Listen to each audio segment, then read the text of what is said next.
ఇక మహాలక్ష్మి పథకం కింద టీఎస్ఆర్టీసీ బస్సుల్లో మహిళలకు ఉచిత ప్రయాణం కోసం జీరో టికెట్లు జారీ మొదలైంది. అర్ధరాత్రి 12 గంటలు దాటాక ఈ విధానం అమల్లోకి వచ్చింది. టికెట్లు జారీ చేసే టీమ్స్ యంత్రాల్లో ప్రత్యేక సాఫ్ట్వేర్ ఇన్స్టాల్ చేశారు. బుధవారం రాత్రి నుంచే కుషాయిగూడ, మిథాని సిటీ డిపోల్లో ప్రయోగాత్మకంగా జీరో టికెటింగ్ అమలు చేశారు. అది విజయవంతం కావడంతో రాష్ట్ర వ్యాప్తంగా అన్ని బస్సుల్లో అమల్లోకి తెచ్చారు. నేటి నుంచి జీరో టికెట్లు జారీ చేయాలని ఆర్టీసీ అధికారులను ఎండీ వీసీ సజ్జనార్ ఆదేశించారు.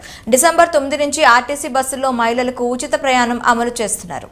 జీరో టికెట్లో ఆర్టీసీ బస్, ఎక్స్ప్రెస్, ఎక్కడి నుంచి ఎక్కడికి ప్రయాణం తదితర వివరాలు ఉంటాయి.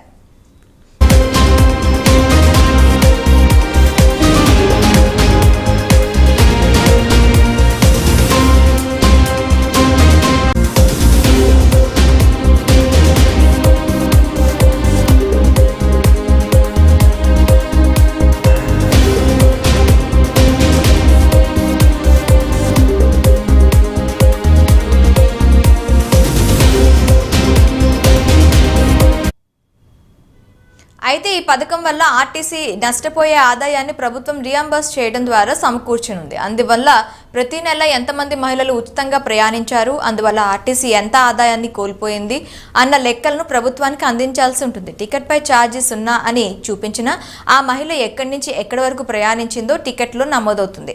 తెలంగాణలో నివసించే మహిళలకు మాత్రమే మహాలక్ష్మి పథకం వర్తిస్తుంది. కండక్టర్కు మహిళలకు ఖచ్చితంగా తెలంగాణ ప్రాంత నివాసితులుగా ధృవపరిచే ఆధార్ కార్డు లేదా ఓటర్ కార్డు లేదా నివాస ప్రాంతాన్ని తెలిపే గుర్తింపు కార్డు చూపించాల్సి ఉంటుంది. జిరాక్స్ కాపీ చూపించినా సరిపోతుందని అధికారులు చెప్తున్నారు. అయితే ఈ రోజు వరకు ఎవరైనా గుర్తింపు కార్డు మర్చిపోతే మళ్ళీ మర్చిపోవద్దని హెచ్చరించి జీరో టికెట్ జారీ చేయనున్నారు.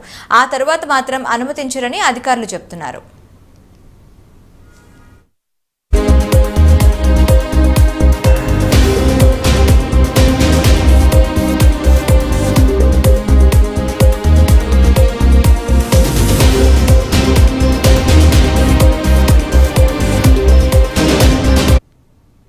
రెగ్యులర్ బస్సులతో పాటు దసరా, దీపావళి, సంక్రాంతి, ఉగాది, క్రిస్మస్ వంటి పండుగల్లో కొమరవెల్లి, నాగాబా వంటి జాతరల సమయంలో Palle Velugu, mini Palle Velugu, express, city, ordinary, metro, express, regular బస్సులతో పాటు రద్దీని బట్టి అదనంగా నడిపే ప్రత్యేక బస్సుల్లోనూ మహిళలు, బాలికలు, ట్రాన్స్జెండర్లకు జీరో టికెట్ వర్తింపు చేయాలని ఆర్టీసీ నిర్ణయించింది.